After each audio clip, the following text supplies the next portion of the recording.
Chapter 4, The Principal's Office. Connor had only been sitting outside the principal's office for 10 minutes, but it felt like 2 hours.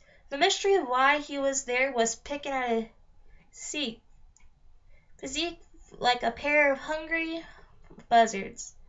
He had been a surprisingly good student this year. Not as great as his sister, perhaps, but good nevertheless. Connor's grades were decent, although he could probably have done better in science and math, as he imagined most students could. Besides occasionally forgetting which revolution happened where, he was doing very well in his history class too. And for the first time in his life, he was actually enjoying assignments in his English class. He was confident he hadn't done anything wrong, so why was he here? He grew paranoid someone had possibly framed him. Was he being held responsible for graffiti on the lockers or the goldfish put in the faculty toilets? Sure, Connor thought those pranks were hilarious, but he hadn't done them. If they didn't think he was guilty, did they think he knew who was and wanted him to testify? Could he plead the fifth in school? Did he have the right to a lawyer or a phone call? The door to the principal's office opened and a girl ran out in tears. Connor instantly tensed. "Mr. Bailey," Mrs. Peters called from inside her office. Connor gulped. Hearing her call out his name was just as terrifying today as it had been when she taught him in 6th grade. A huge promotion was the last thing she had expected. But Mrs. Peters had recently come up in the world. After 25 years of teaching, Mrs. Peters had made a tough decision to retire. The subject had been on the veterans educator's mind for quite some time. Unbeknownst to her students, Mrs. Peters kept a calendar at her desk for years and marked down the days until she was eligible. She often daydreamed about her life after teaching. She planned all the exotic vacations she wanted to take. She made a list of all the small fixes around her condo she finally had time to make. She assembled everything she needed to start a vegetable garden in her small yard. In other words, she was more than ready. But in the final weeks of leading up to the conclusion of her teaching career, Mrs. Peters received the offer for her to become a principal.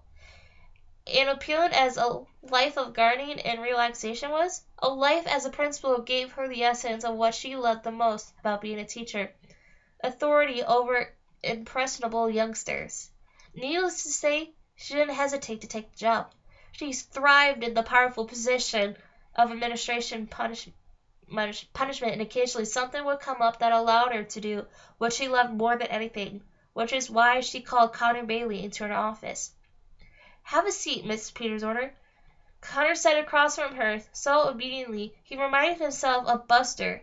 He didn't expect to be rewarded with a biscuit, though. His eyes wandered around the room. He noticed Mrs. Peters decorated her office in the same patterns and floral prints as the dress she wore. "Do you know why I called you in here today?" Mrs. Peters asked. She wasn't even looking at him. Her eyes were busy scanning through a stack of papers in her hands. "Not a clue," Connor said. He could almost see what the papers were in the reflection of her glasses. "I wanted to talk to you about the writing you've been doing in your English class," she said, making eye contact. Connor realized the papers she was going through were in his handwriting. He panicked. "Is this about my essay on To Kill a Mockingbird?" he asked. "I know I wrote one of the saddest parts about this book was that the girl's name is Scout, but I talked to Miss York about my approach and understood why it could have been better." Mrs. Peters' eyes squinted and her brow fixed in a judgmental manner. This is bound to happen at least once when she was in the same room as Connor. "Or maybe is this about the report on Animal Farm?"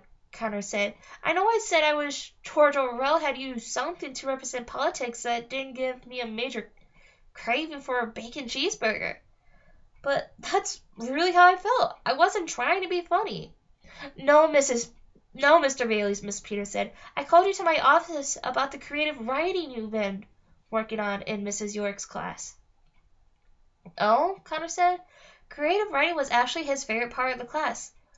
"How am I screwing that up?" "You're not," Mrs. Peters said. "It's fantastic."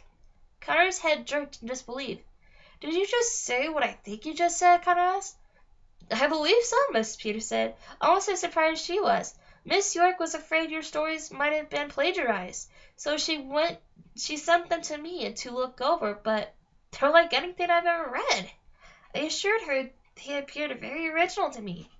Connor was having difficulty processing it all. Mrs. Peters, of all people, was complimenting and defending him. So I'm in here for a good thing, Connor asked. A very good thing, Mrs. Peters said.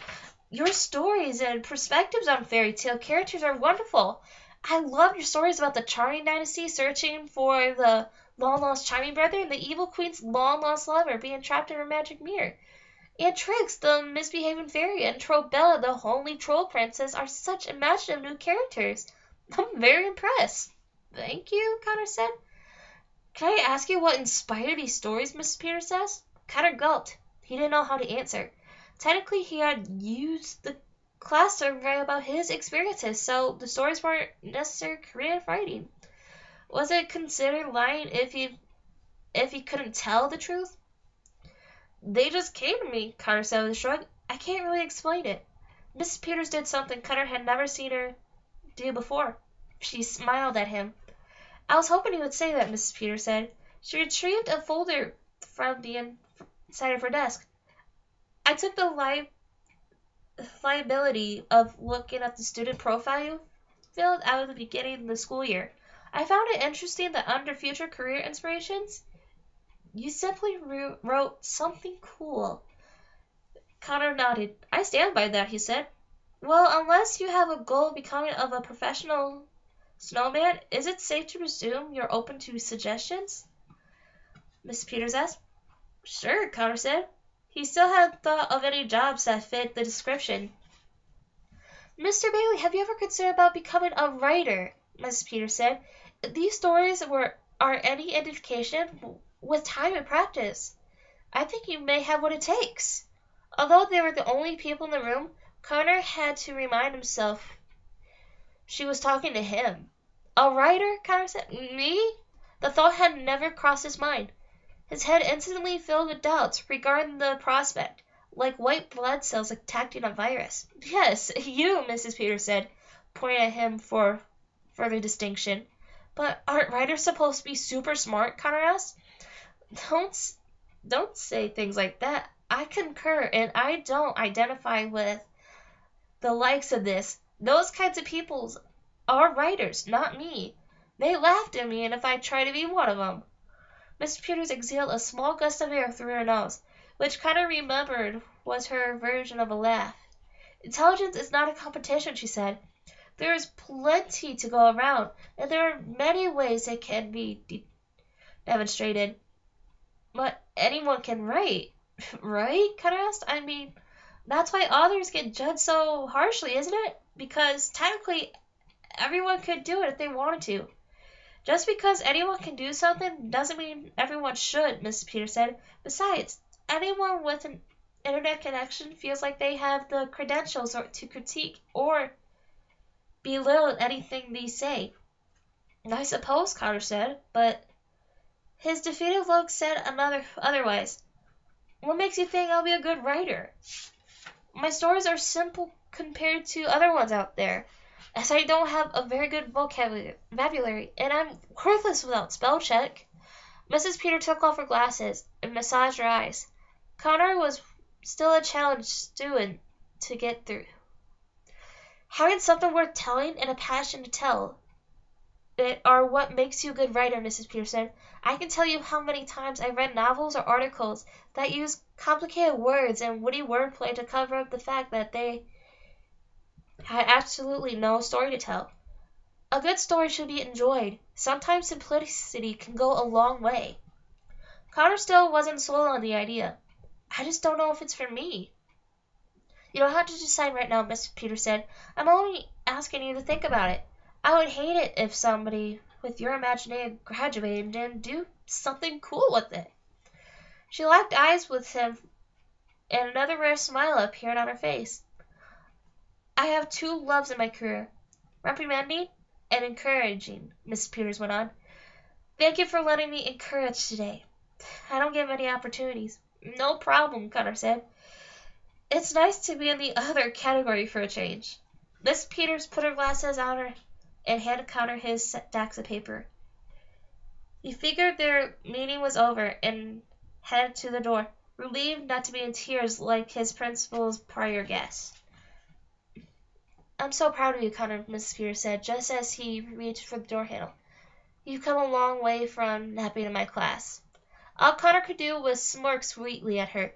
If you had told him a year and a half ago that one day Mrs. Peters would become one of his greatest supporters, or refer to him by his first name, he would never believe it. Connor mulled over as he walked home. His thoughts soared into the realms of possibilities and sank into the realm of uncertainty. Had Mrs. Peters gone mad, or was he, Connor Bailey, actually capable of becoming a writer one day? Could he actually make a career of writing about the experiences he and his sister had in the fairy tale world? Would anyone want to read his stories about Trobella and Trix, or the Evil Queen and the Big Bad Wolf Pack, or Jack and Goldilocks? Would those people mind if he wrote about them? If he never saw them, would Goldilocks beat the living daylights out of him for writing about the love triangle between her, Jack, and Red Riding Hood? Connor figured out he had been writing the same stories about them for centuries. Surely they wouldn't mind if he gave the world little updates here and there. But what about Alex? She had much ownership over their experiences as he did. Would it bother her if he started sharing them to the world? Alex had always been the one with future, not him. Playing had always been her specialty. Connor always expected she would grow up to be a doctor, or a lawyer, or president. Unfortunately, he hadn't given his own future very much thought, so any prospect seemed like a stretch. Connor realized he wanted to get Alex's input on all this. As he reached their house, he came to a halt. There was something there he didn't expect to see. What's Bob doing here? Connor asked himself, recognizing the car parked inside their home. The front door flew open before Connor could open it himself. Alex was standing on the other side, wide-eyed and white-faced. Finally, she said in relief. What's going on? Connor said. Why is Bob here? He wanted to talk to us before Mom got home, Alex said. He knows that we know.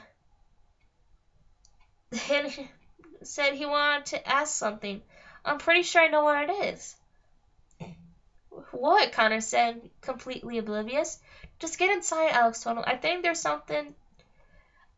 about to be a major development. Alright, that is the end of chapter 4. I hope everyone has a great Christmas this year. Great Christmas Eve. Or if you don't celebrate Christmas, hope you have a wonderful Hanukkah or a wonderful Kwanzaa in the future. Don't forget to subscribe if you want to hear more from the Land of Stories Enchantress Returns, or more books in the future. Also, if you want to send me any recommendations of want me to read in the future, make sure you comment those on my videos later on, and I hope you enjoy the read.